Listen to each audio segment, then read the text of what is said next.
Adolescence was characterized by a sort of suffocation, an overwhelming sense that there were very few prospects for a beating heart in this world.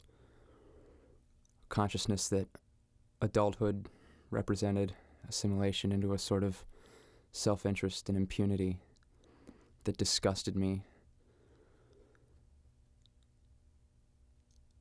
I was overcome by a fear that I wouldn't make it because I couldn't force myself into that. I remember believing that I would die by the time I was 20, possibly by my own hand. It's a pretty unsophisticated conclusion,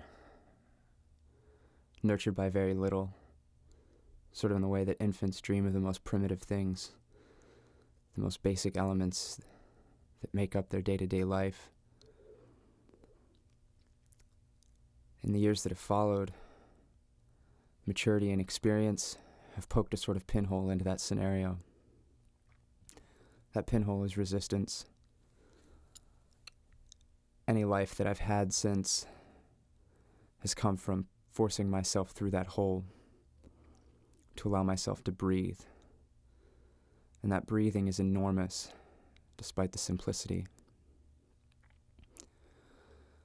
All too frequently, resistance and struggle are couched in purely rhetorical and allegedly objective sort of terms.